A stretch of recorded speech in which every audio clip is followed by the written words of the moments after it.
Right now, though, time for a look at provincial politics. As I mentioned, we've been talking so much about the federal scene, and rightly so. Parliament back to work. Pierre Poilievre installed as the new leader, of course, of the Conservative Party and the opposition leader in Parliament. But there's a lot of things happening at Queen's Park that we don't want to lose sight of here, too. And to talk about those, so pleased to welcome back to the program John Best, who is the publisher of the Bay Observer. John, pleasure to have you back in the program. I hope you're doing well these days. Doing well. Good to be with you, Bill.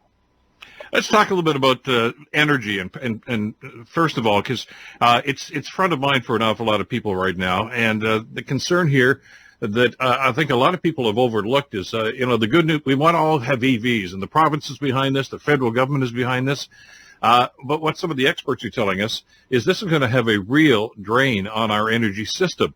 Because the government, the Ontario government, that is in the process right now. Well, they were going to shut down Pickering altogether. They've given that a 1-year extension, a stay of execution, I guess. But there are other advocates right now that look at not only should you keep Pickering open, you should make sure that it's going to be with us for the longest time.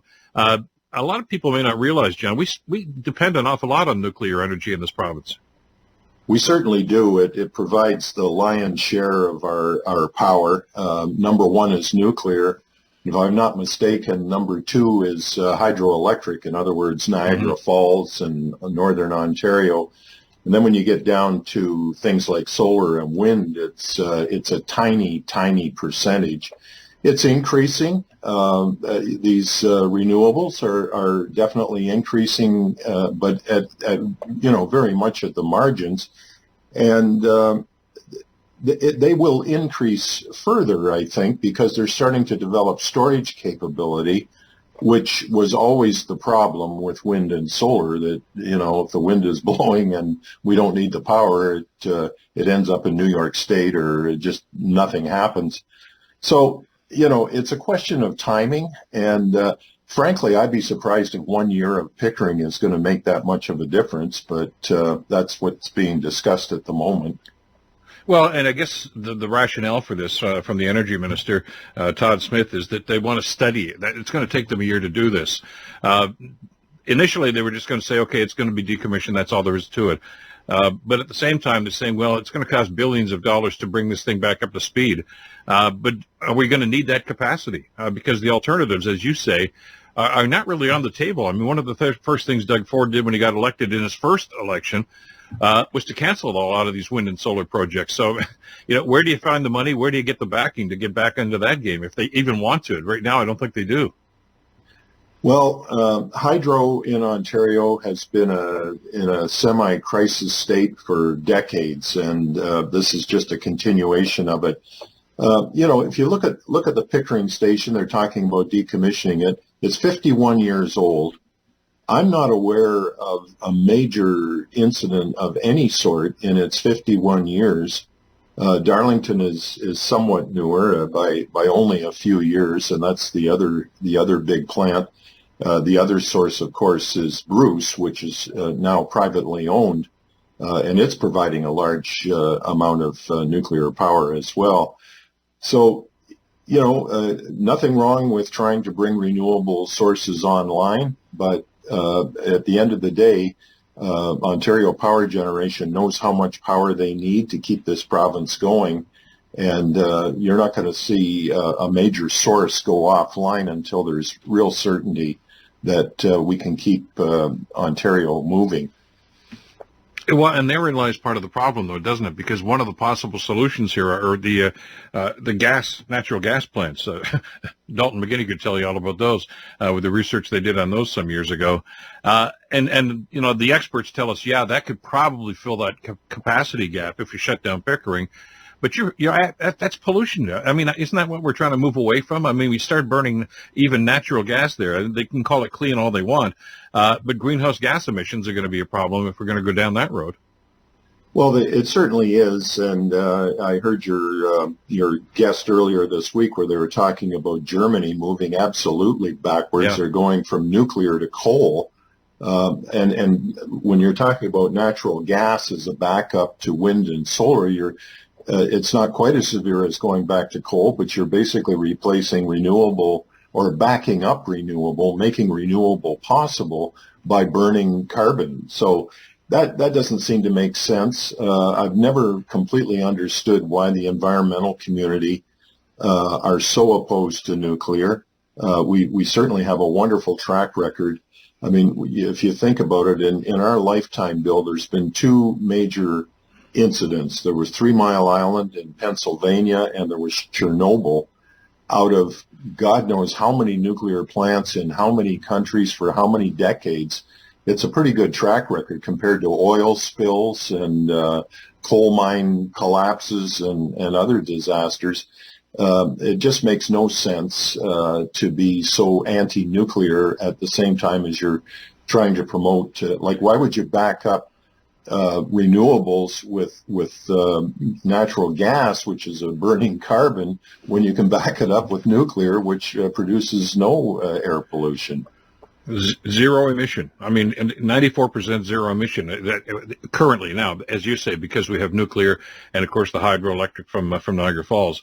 To move to other sources, like they say these burning natural gas plants, I think it's a huge backward step. It just doesn't seem to make any sense. And I know that there were some people that said, well, let's declare a moratorium on them. But 5 of them have already got the go-ahead. So it's just a matter that they've already got the permission to go. So they may build these things anyway. And I just think it's a step in the wrong direction.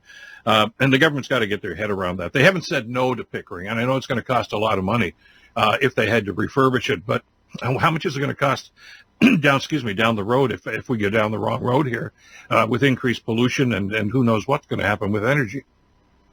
Well, it's you get into what we seem to get into in this era is this what I call absolutism.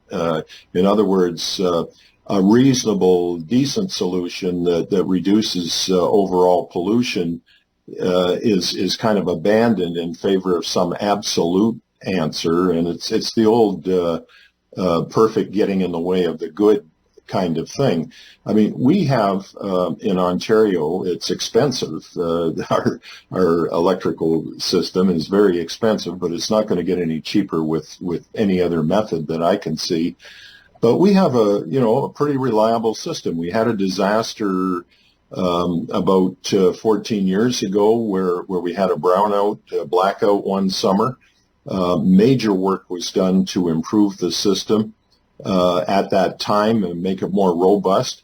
At the same time, our overall power requirements reduced by, roughly 10%. So going full blast right now, we're not pumping out anywhere near as much electricity as we were back in the Harris era when we had the blackout.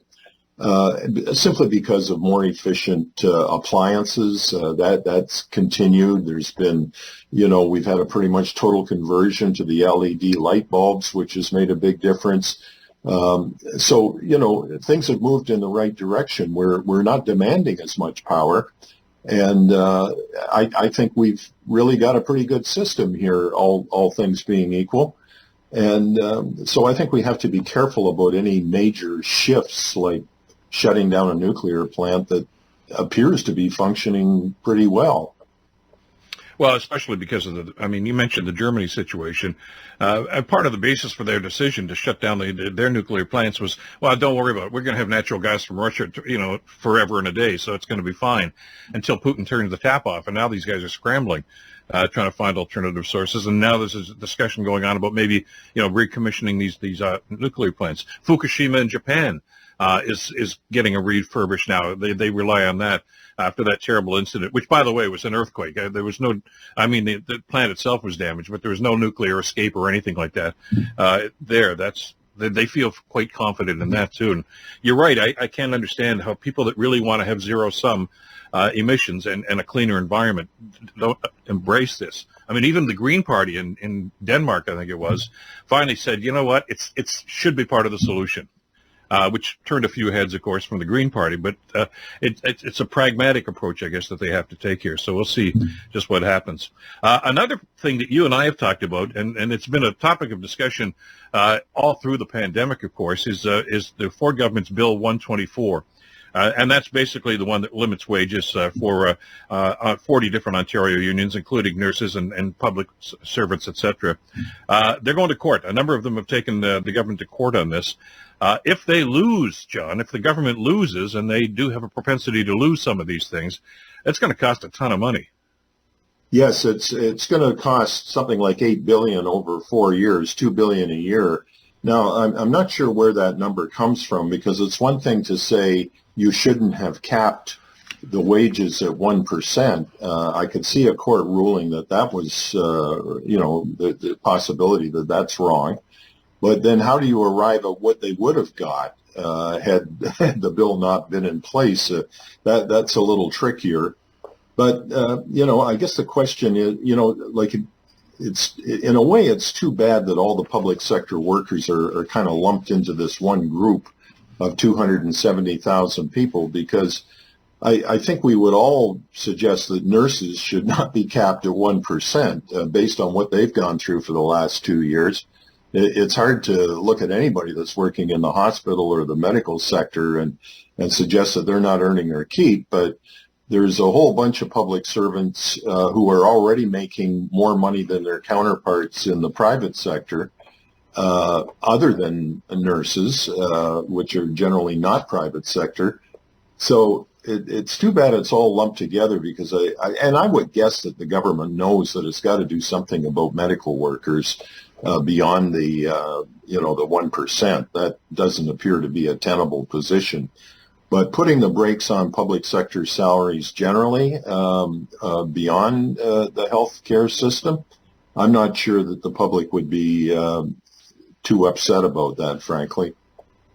Yeah, as you mentioned, it's a big number, and I guess the expectation here is that if the government loses, that they're going to have to compensate. In other words, there's going to be back pay, and so some significant back pay as a result. The government's purview here, and the lawyers are arguing right now that it's within the government's purview to do this, broad-based time limited compensation restraint statutes.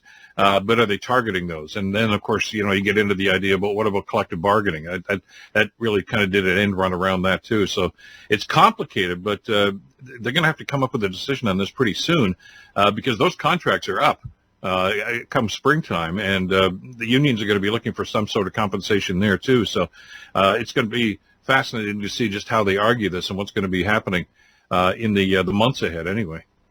Well, and I think we read this week that the government is running a $2 billion surplus. Of course, the NDP jumped up and said, why haven't you spent all that? But, actually there's $2 billion right there that if they do get a reversal in court, that they can use to pay at least the first year's installment on catching up. So I'm pleased to see that the government managed to run a surplus. I laugh at this argument that any money, whether it's borrowed or whether it's real money, if you had planned on spending it and you don't have to, that's somehow a crime. I have a little trouble with that logic, given where taxes are right now. But it looks like the government has got a little bit of a plan B possible if they do get a reversal in court. Yeah, and of course, let's be pragmatic about this too. If the court rules against the province in this, they're going to appeal. They are. So this is going to drag on for quite some time, which is only going to cost more money, I suppose, in the long run. And that's going to be somewhat problematic as far as the compensation issue is concerned, and the contract negotiations that are going to be going on too. You've got teachers, you've got nurses, and some other civil servants whose contracts are all coming up in the springtime. So this government's going to have their hands full. They've got their hands full right now with, they've got to get through these teacher negotiations, and that's I'm pretty sure job one. The court decision on the salary, the 1% salary cap, appears to not be, that's not going to get settled until next year. So there's a little bit of time between hopefully getting our education unions sorted out, and then next year facing whatever the courts decide on the overall public sector salaries. That's our time for today. We're getting ever closer to the municipal election, so when we hook up again next week, I'm probably going to delve into that and get your read on some of the things that are going on at the municipal level and what's turning out to be an interesting campaign. John, as always, thanks for this. Have a great weekend. We'll talk again next week. Thanks, Bill. Good to be with you.